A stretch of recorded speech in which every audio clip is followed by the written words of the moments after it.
Okay. Okay. It looks live. Alrighty.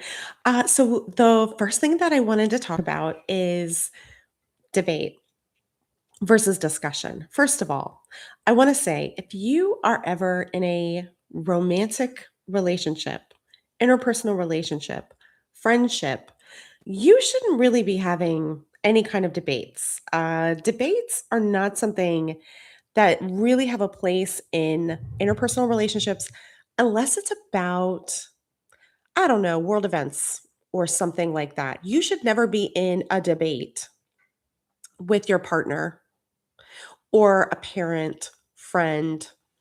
That this is relationships are not the place for that. Um, Especially when you're talking about issues related to your relationship.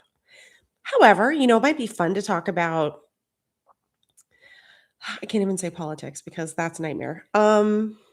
Something that is a sports thing, talking about the Super Bowl and debating about teams. That would be an appropriate debate that you could have with someone that you care about.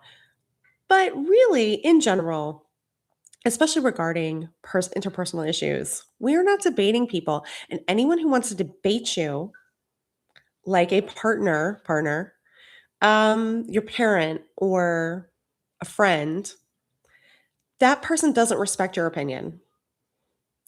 Or they're too busy trying to feed their ego and make themselves feel better about themselves by making themselves feel smarter at your expense. And the thing that really trips people up is they're never expecting it, nor should they be, because interpersonal relationships are not the right place to have a debate. So if you are finding yourself where you feel like you have to prove something to another person, they can't understand your perspective, even if they disagree with it. And also, you're in a relationship, that's a problem. We want to be in interpersonal dynamics with people who are able to perspective take for us, who can understand sort of like our thought process and how we see the world, even if they don't agree with it. So I know with a lot of abusers and proto abusers, particularly, or just assholes, they really love to act like your perspective has literally no foundation in reality. And unless you're struggling with some significant mental health situation, that is nonsensical in and of itself. And were that the case, if you literally do not have like a beat on reality, then all they're doing is showing that they have poor judgment when it comes to interpersonal relationships. Like, they wanna be able to put you down, but at the same time, um, they don't seem to realize that that would reflect poorly on them. So, no. However, I love me a debate. I am a paralegal, and I have years of litigation experience, years and years, and also I was on my debate teams in high school. So I was in team debate, although there's also another form of debate called Lincoln Douglas debate. Team debate is more policy oriented. Lincoln Douglas debate is more values oriented. So you might have a debate about a topic, and one side is the value is freedom, and on the other side, the value is uh, safety, right? And and so you'll it's more about how you represent the topic extemporaneously and respond to the other side's positions than it is about proof and evidence.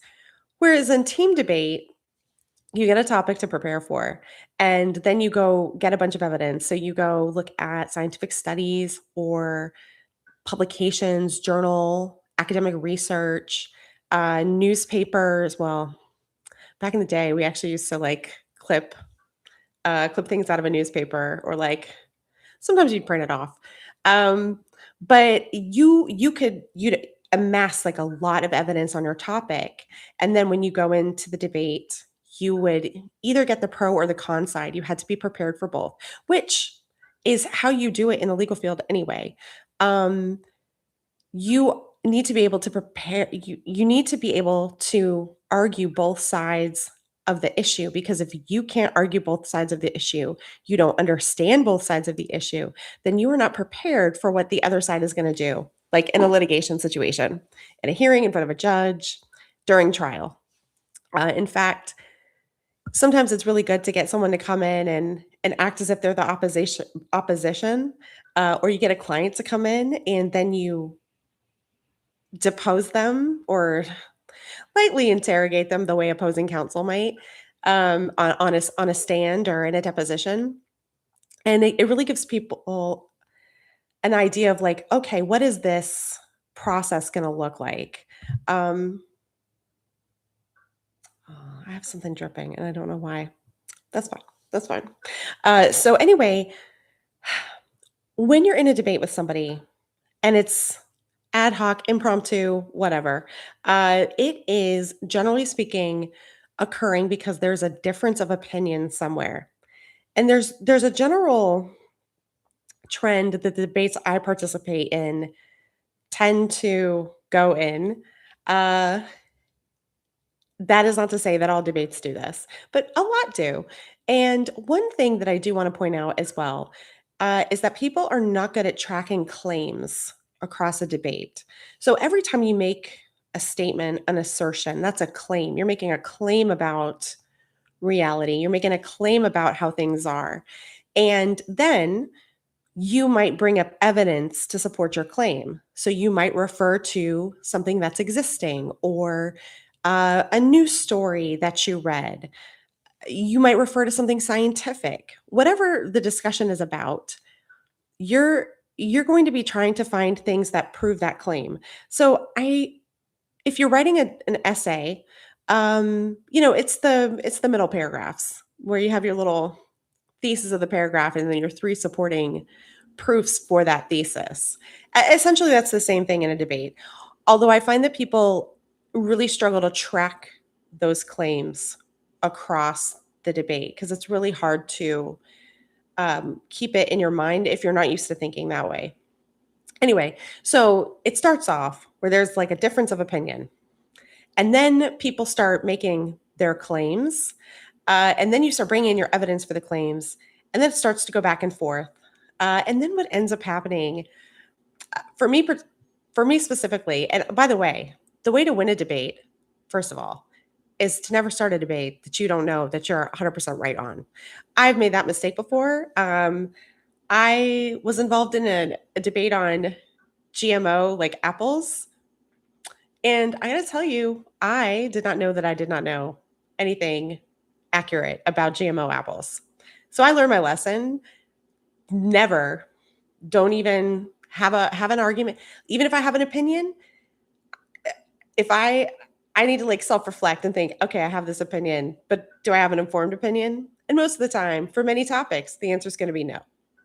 However, when you know you're correct, is the best time to be in a debate. Like if you have to be in one. If you don't know, I would not engage because you wouldn't be able to prove your claims and you're already going to lose. It doesn't mean that you're wrong. It just means that you would lose this like debate process. And who needs that like feeling in life? We don't need to feel that way. So people start off with their opinions, their assertions, and then they start making claims about it. Then they start coming up with evidence or proof. And then the attacks begin on each other's evidence. Now, if I'm having this debate in writing, I'm going to quote the person and then respond to it. Quote the person and then respond to it. Quote the person, then respond to it.